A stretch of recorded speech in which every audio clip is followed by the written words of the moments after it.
Saludo a la iglesia con la paz de Jesús. Daremos lectura, ¿cierto? O inicio a la lección número 4 de esta serie que se lleva por título Temas contemporáneos, respuesta del Evangelio a temas de la actualidad. Amén. Y tomaremos la lección número 4 de este trimestre y que dice, o lleva por título Hombre y mujer los creó. Texto básico está en Génesis 1.27. Daremos lectura en una nueva versión internacional, y también leeremos, ¿cierto?, la versión Reina Valera, y dice así: y Dios creó al ser humano a su imagen, los creó a imagen de Dios, hombre y mujer los creó. Génesis 1.27, nueva versión internacional. Y la Reina Valera 1960 dice: y creó Dios al hombre a su imagen, a imagen de Dios lo creó, varón y hembra los creó. Amén. Objetivo de esta lección dice comprender que la hipótesis de la denominada ideología de género no están en armonía con los principios de las Sagradas Escrituras, para que sepamos posicionarnos como cristianos en este tema. Introducción. Estamos empezando otra lección más sobre un tema contemporáneo. Abordará temas relacionados con la ideología de género y la homosexualidad. Y mientras se redactaba esta lección, el anuncio de una famosa cadena de comida rápida en que aparecían niños defendiendo la diversidad sexual ha echado leña al fuego en el debate, sobre todo sobre el tema en el país. Nuestra intención al tratar el tema, como en el resto de esta serie, es encontrar las respuestas del Evangelio a las preguntas del momento. En este sentido, ¿qué enseña la Biblia sobre la ideología de género? ¿Qué dicen las escrituras sobre la homosexualidad? ¿Cómo debería responder la Iglesia a las preguntas que surgen sobre estos temas al estudiar? Tema 1, tema actual. Y también, ¿cierto?, responderemos la pregunta 1 con este tema. Dice el tema 1, tema actual: de manera amplia y sencilla, el término ideología de género se usa para referirse a la idea de que nadie nace hombre o mujer. La definición de hombre y mujer se refiere a una construcción social y cultural. No se trata de cuestiones naturales y biológicas. Los defensores de esta idea hacen una distinción entre sexo biológico, identidad de género y orientación sexual. Dividen estas tres partes. El sexo biológico tiene que ver con el órgano sexual en que nació el individuo. Individuo puede ser hombre o mujer.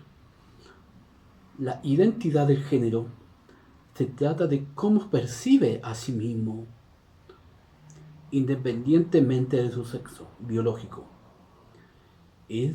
Esta línea de razonamiento no es porque una persona tuviera un órgano sexual masculino, que sería un hombre finalmente. Queda el tema de la orientación sexual, que concierne a la preferencia sexual. El individuo que puede ser asexual, homosexual y pansexual, por ejemplo.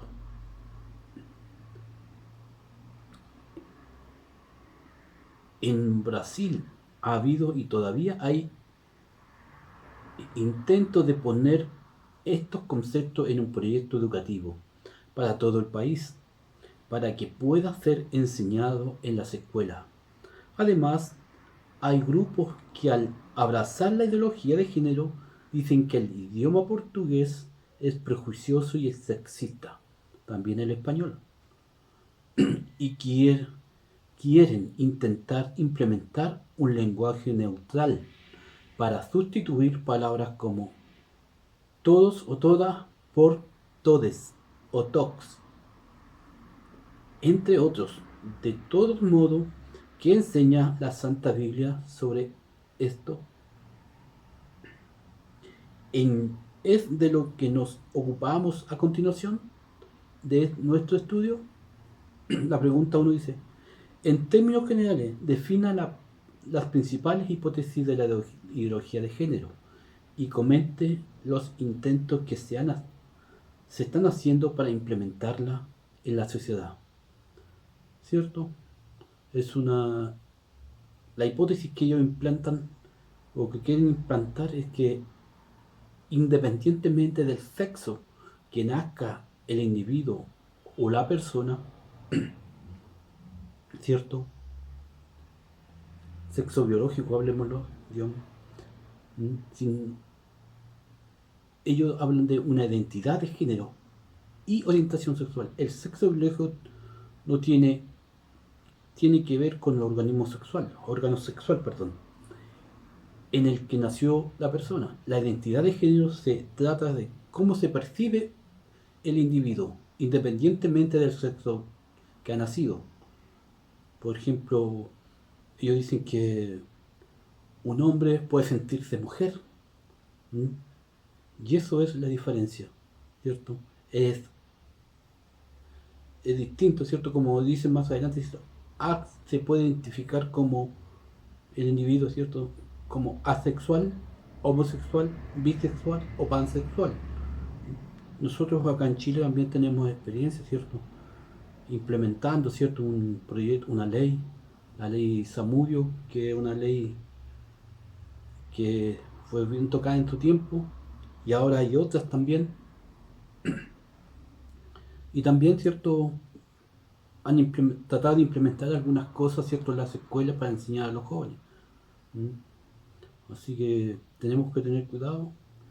Y también ellos quieren implementar o cambiar palabras, ¿cierto?, como todes o todos o tox, entre otros modismos, ¿cierto?, que ellos enseñan, pero que están lejos de la palabra de Dios. Leímos, ¿cierto?, la palabra de Dios y decía hombre y mujer los creó Dios a su imagen los creó.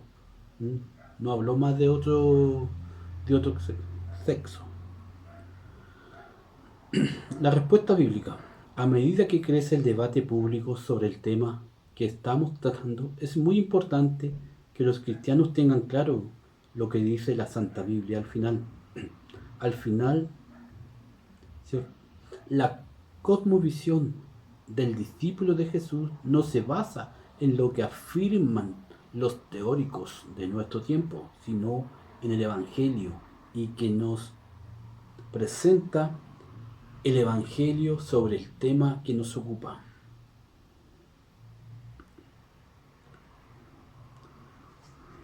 La pregunta 2 dice, basado en Génesis 1, 27,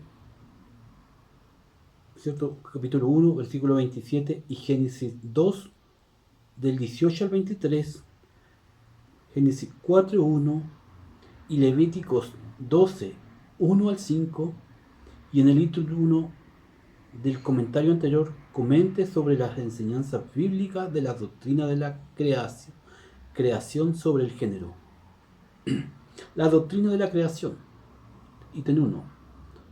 Para responder la pregunta, ¿cierto?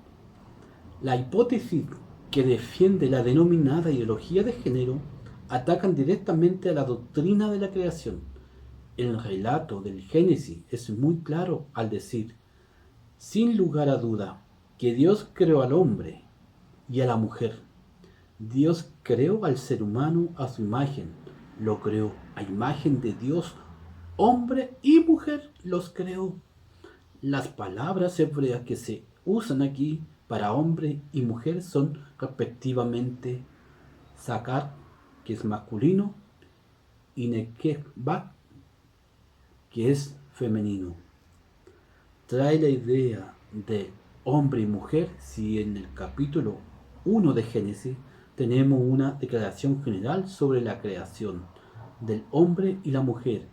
En el capítulo 2 tenemos los detalles que se presentan y nuevamente está claro que Dios no creó seres neutrales. Adán fue creado como hombre y Eva mujer. Se llamará mujer porque del hombre fue sacada. Hombre y mujer. Aquí son la traducción de las palabras hebreas is e is'a. Bíblicamente el is masculino siempre es sacar masculino y el isha mujer es siempre nekevat femenino. Se identifican fácilmente como tales, ya que ya están biológicamente concebidos como tales. Siguiendo el libro de Génesis, cuando Eva tiene su primer hijo, no muestra ninguna duda sobre el género. Con la ayuda del Señor he tenido un hijo varón. Esto no era un bebé de género neutro, sino uno masculino, un varón biológica y físicamente reconocido como tal. Incluso la ley de Dios establecía más tarde no dejaba lugar a neutralidad sexual. Tan pronto como nacieron los bebés, según su anatomía, se les reconoció como género masculino o sacar o femenino nekebat, ¿cierto? En Levíticos 12 del 1 al 5. O sea, como dice la palabra, ¿cierto? La creación está definida, ¿cierto? Como Dios creó al hombre y creó a la mujer. No creó a un individuo neutro, sino hombre y mujer los creó. Amén. A la pregunta 3 vamos a pasar, ¿cierto? Dice, a la luz de Génesis 1:28, capítulo 2 de Génesis 24 al 25, y del ítem 2, comentario anterior, comparta con la clase el estándar de la sexualidad según la visión de Dios. También comente sobre la lucha contra los deseos pecaminosos. Ítem 2. Estándar de la sexualidad. Otro tema importante que debe discutirse es que inmediatamente después de la creación del hombre y la mujer, Dios le dio el mandato de ser fructíferos, multiplicar y llenar la tierra. Génesis 1:28. Esto muestra que el sexo fue concebido por el Creador para ser experimentado exclusivamente entre un hombre y una mujer, en el contexto de la relación marital, para ofrecer placer mutuo y propagar la raza humana. Cualquier expresión sexual distinta a esta es una distorsión a la raíz.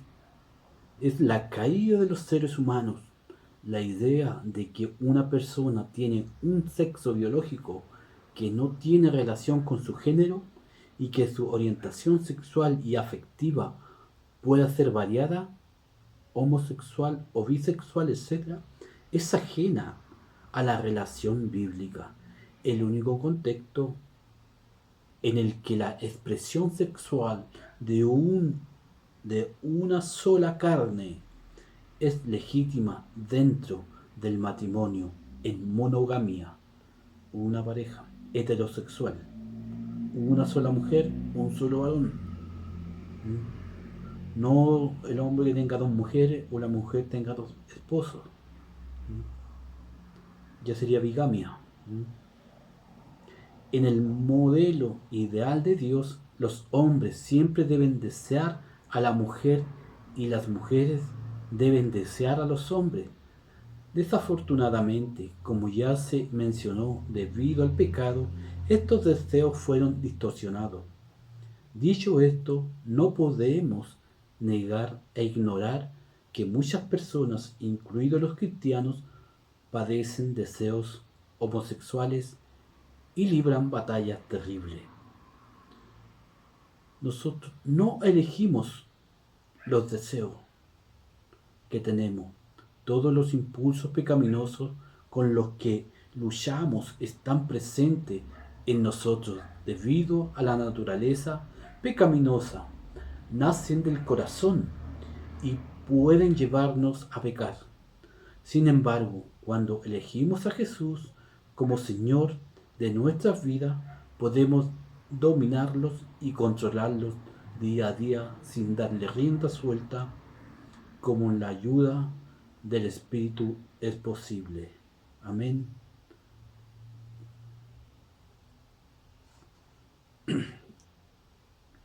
No hay duda, comentario, ¿cierto? La respuesta está directamente en el ítem 2, ¿cierto? Donde Dios creó al hombre y a la mujer, ¿cierto? Hombre y mujer, ¿cierto? Solamente dos sexos, no más. ¿Mm? Y también, como dice la segunda parte,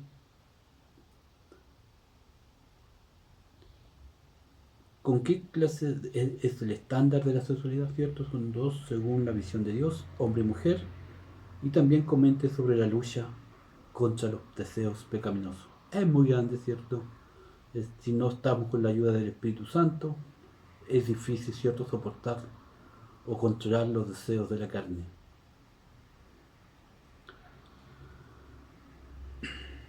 La pregunta número 4 dice, basado en el ítem 3 del comentario anterior y en el texto bíblico allí presentado, responda, ¿cuál es la enseñanza bíblica sobre la práctica homosexuales? La práctica homosexual. Una vez aceptados los postulados de la denominada ideología de género, legitiman la práctica homosexual como como normal, cada vez más aceptable en la sociedad. A la luz de las escrituras, sin embargo, bíblicamente, las prácticas homosexuales están inequivocadamente condenadas. A la luz de las escrituras, la homosexualidad puede verse como una opción sexual que hace el individuo diferente a la constitución genética y biológica.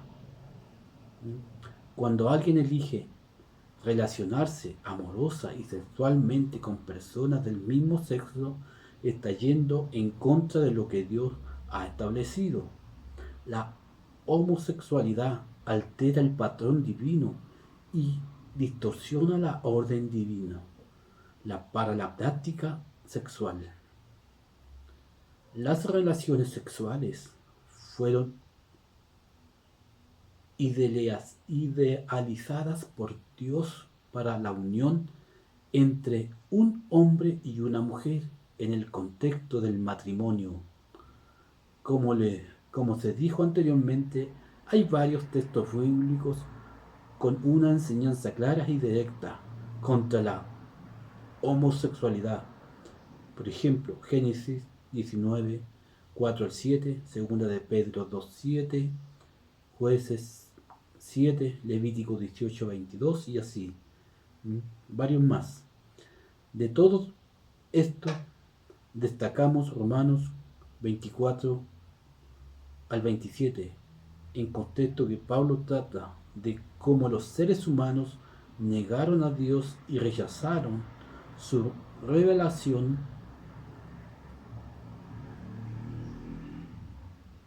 Por eso el Creador los entregó a pasiones deshonrosas. Una de las manifestaciones de estas pasiones es la homosexualidad. Los hombres dejaron de relacionarse naturalmente con las mujeres y se encendieron en pasiones lujuriosas, los unos con los otros, hombres con hombres. Finalmente terminamos esta parte de nuestro estudio reforzando que la ideología de género ataca varias doctrinas bíblicas, entre las cuales la doctrina de la creación.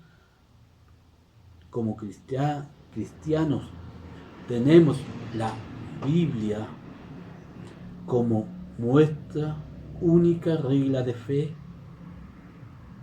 y conducta en el Evangelio, que subyace en nuestra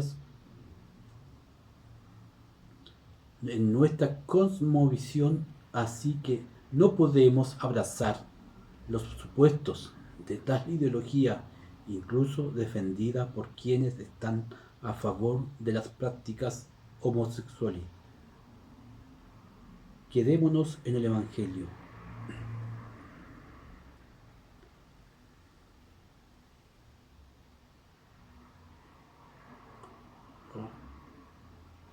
Romanos, ¿cierto? 1, 24 al 27 está claro.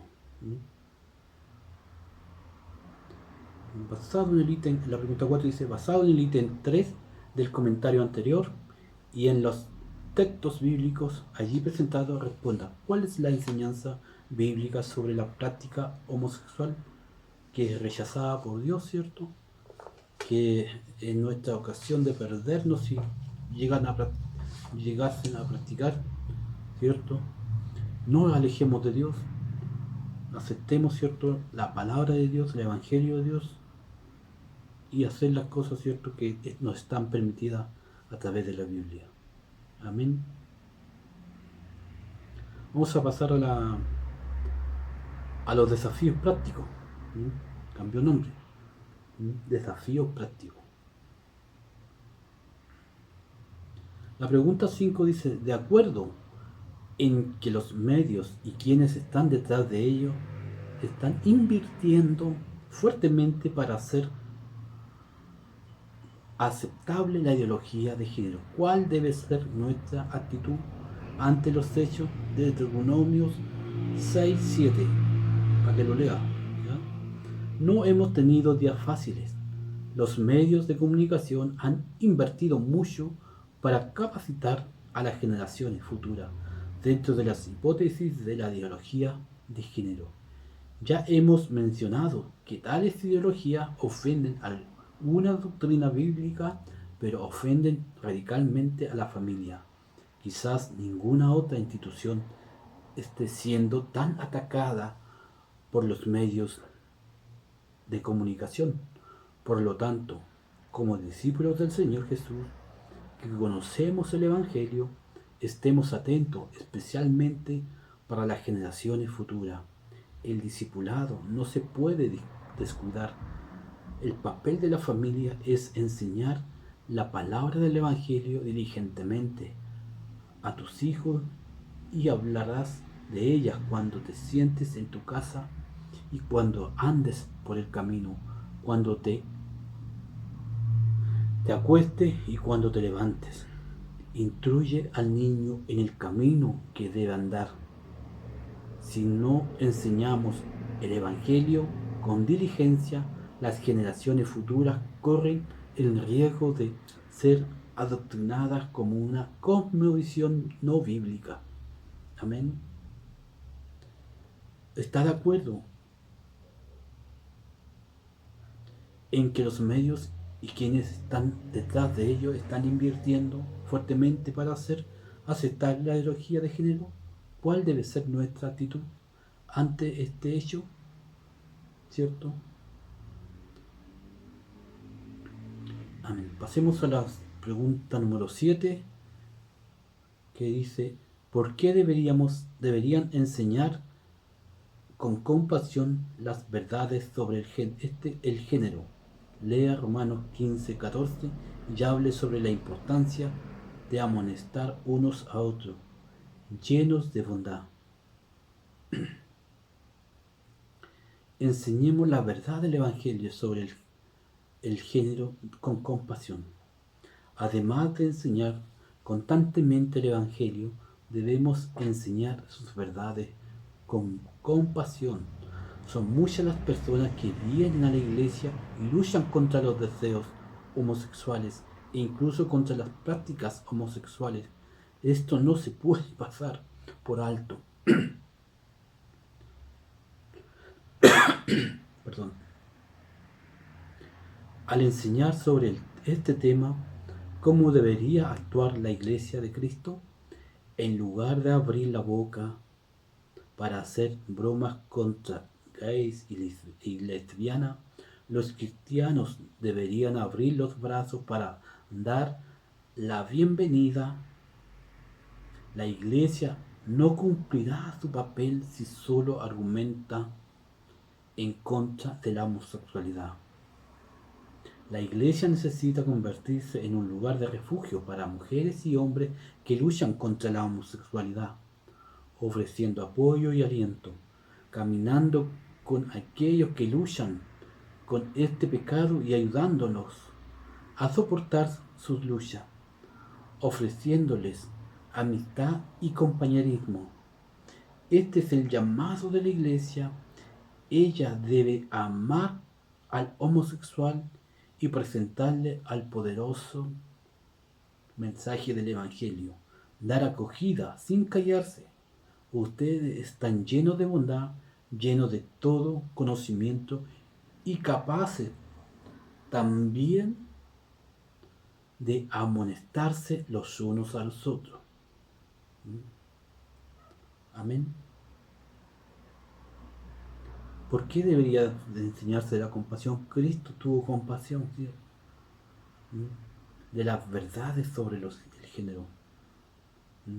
Debemos hablar con amor, no criticar, recibir, ¿cierto?, aquellas personas que llegan a la iglesia con afecto, con amor, y así de a poco, ¿cierto?, ir orientándole a través de la escritura y enseñándole lo que es correcto, ¿cierto?, porque muchos luchan y fuertemente.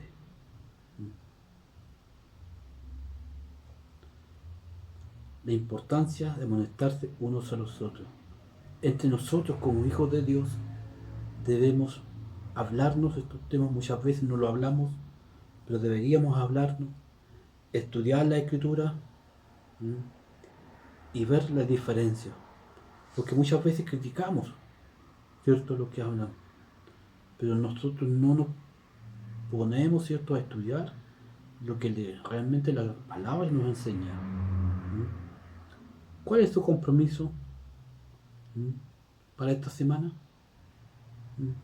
Mi compromiso, pasamos a otro tema, a otro ítem de esta lección. Dice, según lo que hemos estudiado en esta lección, la ideología de género no puede ser aceptada por aquellos que tienen una cosmovisión cristiana basada en la Santa Biblia.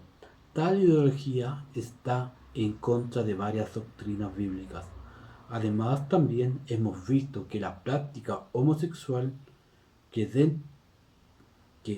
dentro de la hipótesis de la ideología de género debe considerarse normal, es claramente condenada en las páginas de las Escrituras.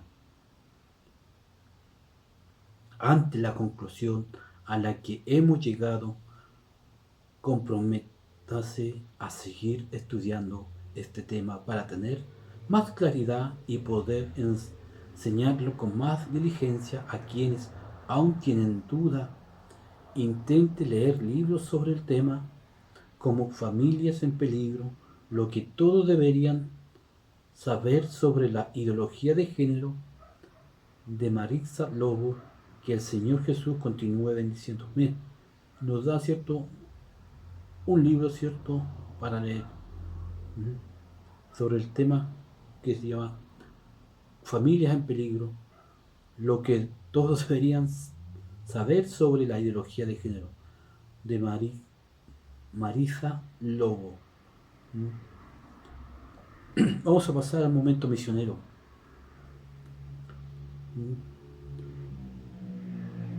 Somos uno con los que sufren en Vietnam.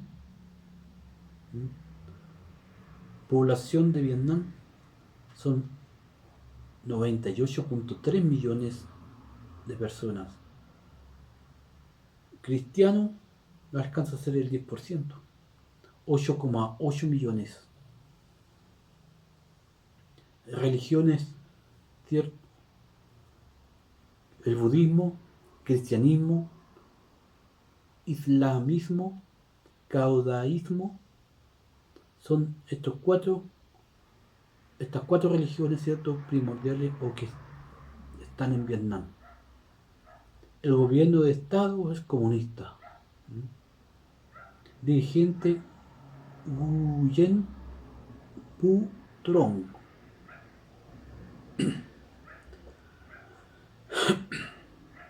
Acuérdense de los presos como si estuvieran presos con ellos, y de los maltratados, puesto que también ustedes están en el cuerpo. En Vietnam, el nivel de persecución al que se enfrenta un creyente depende de su confesión o procedencia. Las comunidades cristianas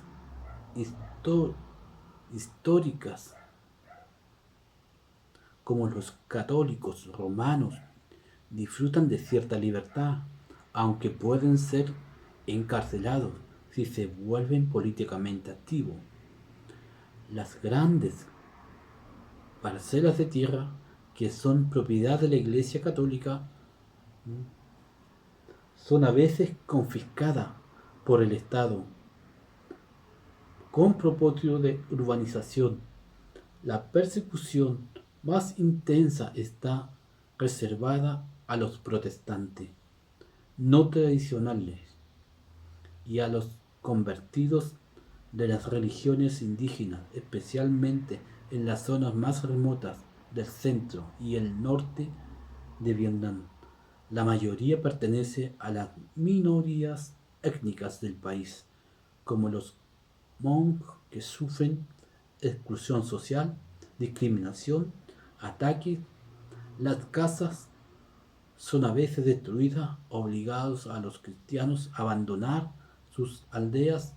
En algún caso, los cristianos huyen al extranjero y solicitan asilo, por ejemplo, a la vecina Camboya, solo para ser enviados de vuelta debido a las presiones vietnamitas. Ore por los cristianos que son obligados a renunciar a su fe para que tengan fuerzas de que aferrarse a Jesús, que están póstumas que esta postura impacte poderosamente a los vecinos y a la comunidad.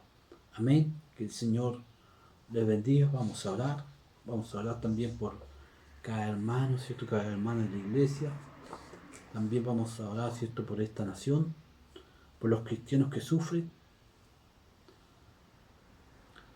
Amado Dios, gracias te damos, Señor, por una lección más que tú nos das, Señor amado.